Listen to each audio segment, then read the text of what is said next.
Salams and welcome from the People's Dispatch studios here in New Delhi. You're watching Daily Debrief. I'm Siddhantani, and on this week-starting episode, we take a slightly deeper dive than usual into the war between Russia and Ukraine in light of recent developments, and we look at why Palestinian prisoners in Israeli jails have launched an indefinite hunger strike. First up, a great deal has been going on in Europe over the past few days with the Russia-Ukraine conflict at the center of much of it. Today is day 4 of voting on referendums in 4 regions, Donetsk and Lugansk in the east and Zaporozhye and Kherson in the south. According to numbers coming in from Russian agencies at the time of going to studio, the legal threshold of half of eligible voters turning out had been achieved. Voting will continue for another day, and the final day of voting, that is September 27th. But on the other hand, sections of the Western press have mounted a major narrative offensive, aiming at attacking these referendums. Prabir Purkayastha is in studio to help us understand recent developments from both a military and a broader political standpoint. Prabir, it's good you're here today because I think you are the right person to sort of clear up a little bit of the fog surrounding these referendums that are going on in 4 oblasts in, Ukrainian or in the area known as Ukraine at present. So, according to reports coming in, and of course we are far away from being on the ground, indications are that the legal threshold of 50% of eligible voters have already turned up to vote in most cases, and we are thereabouts in the last province of Kherson, which was the slowest in terms of voting.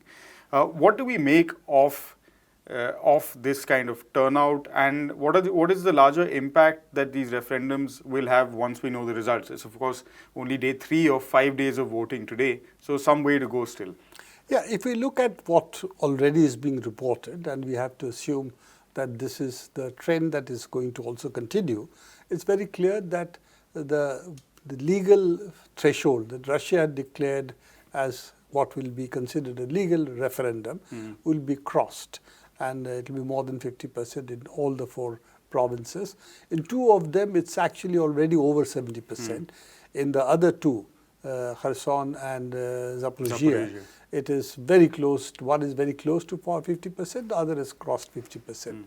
So given that, yes, the legal threshold, meaning the number of people that will come and vote, will be met. Therefore, what Ukraine was hoping, that people wouldn't turn up for vote, that hasn't happened. Of course, Ukraine can always say these are not legal votes, they have been manufactured, etc., etc. All kinds of things. All possibilities exist, and there's no question that Ukraine will not recognize the referendum, just they have not recognized the Crimean referendum earlier, and Russia will recognize it. So that is, of course, the part of the war that is being waged. So it's not going to be any different here. What is the Russian objective in this referendum? It's very clear that as far as the Donbass 2 provinces are concerned, Donetsk and Lugansk, they have been wanting to join Russia from 2014 onwards. They have declared their independence from Ukraine from that time onwards. And it was Russia who wanted, through the Minsk Accords, for them to remain within Ukraine and have a more multi-ethnic, multilingual Ukraine in which the Russian speakers, and Russian speakers are not confined to only these 2 provinces or the other 2, or Crimea alone. They're really across a large part of Ukraine, particularly eastern Ukraine, east of the Dnieper River. That's really most of them, majority of the provinces there have a very strong component of Russian speakers. So they wanted, in their own interest, a more multi-ethnic, multilingual Ukraine, which would have a certain degree of autonomy for the provinces, and also allow Ukraine neutrality to have political expression, because a certain section did not want Ukraine to join NATO or join Western Europe against Russia.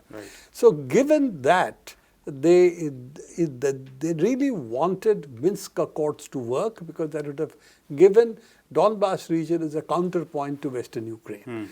Now that has obviously not happened. Poroshenko went on record later to say that the Minsk Accords was only a maneuver on our part to build up our military strength and take back the Donbass region. That was what we intended all along. And therefore, the Minsk Accords never really were implemented. And as you know, the 2014 what's called the Maidan revolution was really a Maidan palace coup, that it was backed by the United States. It was really they did not have any democratic sanction. There was no voting for Poroshenko to come into power. It was just a palace coup in which Yanukovych was forced to leave. Right. So given that it had no legal sanction, that the Minsk Accords did not hold, and Zelensky can claim that he has legal sanction. Of course, when he won the vote, he stood as a peace candidate, if you remember. Now he's, of course, a war candidate, a war president, very much a war president. So given that, the possibility of a rapprochement in Ukraine is very dim. And therefore, I think Russia is now reconciled that these 4 provinces need to join Russia. It creates a continuity between Russian speakers, one. Also creates a link between Russia and Crimea, which is strategically important because the Sevastopol naval base is there. That's the Black Sea Fleet is headquartered. Black Sea Fleet headquarters. More importantly, it's the only warm water port Russia has. Therefore, for it to project its military power beyond the Baltic Sea, you see, they need the access to Mediterranean, which what the Black Sea provides, and from the Mediterranean, of course, you have the Atlantic and the Indian Ocean. So given that, it is strategically something that Russia was not going to give up. And in fact, that is why also when it intervenes in, for instance, in Syria, it's really, again, it's the Mediterranean Ocean that becomes important. Right. So given all of that, this is at least the land bridge now to Crimea will be there. So that seems to be their strategic aim or objective. Right. So that is one. But as far as the war is concerned, does it make a significant difference? No. That will depend on really how long the NATO is willing to support militarily Ukraine, how long Ukrainians are willing to fight, and how long their army holds, how much the European Union can take in terms of financing Ukraine. They are bearing at the moment the major brunt of this. These are all questions still need to be answered, addressed. Neither this or the so-called engagement where Russia seems to have lost some territory in Kharkov area. Neither of these are going to be the decisive issues in the ongoing military context. Military context. One thing is clear, Prabir, that on both sides, even in the context of Russia's recent call to mobilization, that obviously those involved, with them, the war is least popular. So whether it's people on one side or the other, they are all in the hope that the war will come to an end at some point, hopefully soon. With that in mind, is this referendum or this set of referendums, is that for Russia a way to, because it's definitely not a political victory as such, is it a way to sort of at least lead towards some kind of conversation to peace? I don't think that's likely right now. Of course, again, all these predictions are difficult because the crystal ball doesn't work. Okay, so the question really is that this should be seen as a part of the what you called of the new military mobilization Russia is doing, which is that they have called up 300,000 people to join as reservists to join the military. And that's a huge mobilization in terms of what is already there, because 120 to 150,000 is the troop strength Russia has in Ukraine today, which is fighting in these places. And this would make it 3 times what the current numbers are. So this, of course, also is necessary if the Russian military is to be deployed, because they need to be deployed within Russia. So therefore, also from special military operations, this is now the defense of Russia if these 4 provinces of Ukraine join Russia. A certain way, The more important part of it is militarily, what does it mean? Politically, of course, the stalemate continues unless the people come to the negotiating table. And that, as we know, was very close to a decisive point when actually out of 15, 13 points had been agreed to on both the sides, when finally Ukraine withdrew from the negotiations and said, we want everything or we will not agree. Nothing at all. So that was attributed to Boris Johnson visit to Kiev and so on. But leaving all of it out, really militarily, what is it going to change depends a lot on what the US wants, what NATO therefore wants, and what European Union can bear, because the financial cost of this is being borne largely by the European Union, particularly as the gas prices have gone up, the electricity prices have gone up, leaving out the irrationality of the European Union's electricity market aside.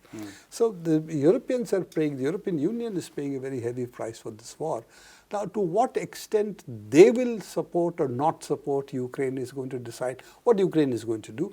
Otherwise, Ukraine hasn't left itself a possible route for withdrawal or coming back to the negotiating table.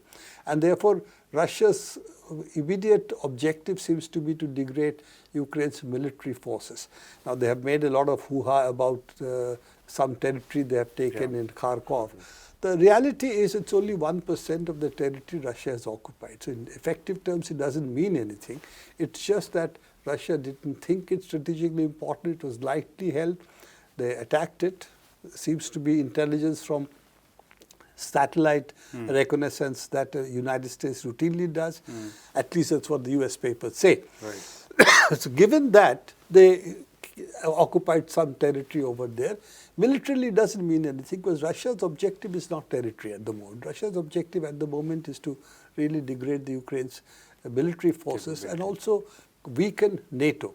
And that seems to be something which I think everybody now is agreeing that an industrial war on this scale is not what NATO is geared up to fight. They could fight Afghanistan, Iraq, Libya, but a full-scale industrial war requires a war industry to support it, which at the moment NATO countries don't seem to have, and which the Russians seem to have built up from 2014 onwards.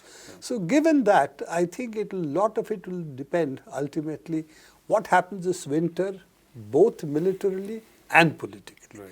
And politically, particularly in European Union, Italian elections today show that the far right seems to be gaining.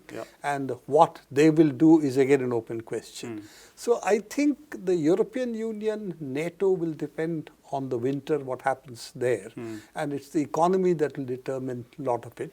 While the war will be determined in winter militarily, the course of war, but the course of war will depend very heavily on the political economy of NATO and the European Union rather than on the military ground itself. And it seems also rather than what the people seem to want at this point, given everything that's going on, not just in Ukraine and Russia, but also in all of Europe. Thanks very much, Prabir, for that update. I think we've taken a bit of time, but it was, I think it's been a while since we've discussed the issue on Debrief, and it's a nuanced subject, so it requires perhaps a little bit more time than usual. But thanks again. And in our other story today, on September 25th, 30 Palestinian political prisoners inside Israeli jails launched an indefinite hunger strike. This is in protest to Israel's policy, a policy that has been long criticized, known as administrative detention, which allows the state to hold prisoners without charge or even trial. The strike is organized under the slogan, "Our decision is freedom, our strike is freedom," and demands the end of this divisive and racist policy. The strikers issued a joint statement before the formal commencement of the strike, which was read outside the Ofer prison by members of the family as well as prisoner solidarity groups. For more on this, Abdul Rahman joins us now. Abdul, good to have you back on the show and in studio, of course. The subject is not new. It's something we've discussed almost through and through on the show, on Daily Debrief, and in several other forums. The illegal policy of Israeli administrative detention, as it's called. Palestinian prisoners once again have come together and have launched this hunger strike. What are they saying at this moment? Well, around 30 Palestinian administrative detainees have sat on hunger strike, and the statement they issued at the time of the launch of the hunger strike, it is an indefinite hunger strike, of course. They are talking about how the entire policy of administrative detention, apart from the aspects, illegal aspects, violation of human rights, which we have, as you said, we have already discussed many times on this show.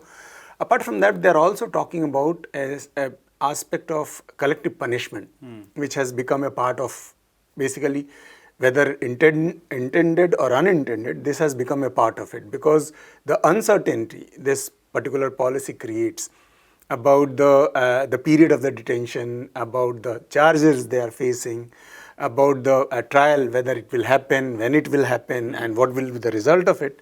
About all that uncertainties, it creates a kind of collective punishment, not only which is not confined to the person who is detained, but also the family members and extended family members.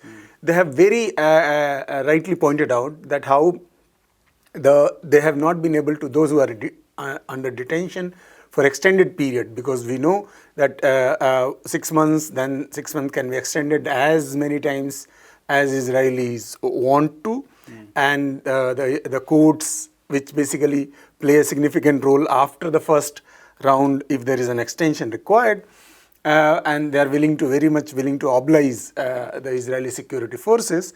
So because of that, they do not, most of these detainees are not able to meet their family members often, and they have no idea of what is going on in their family. So they're terming it as a kind of psychological torture to them and to their family members, and as a form of collective punishment.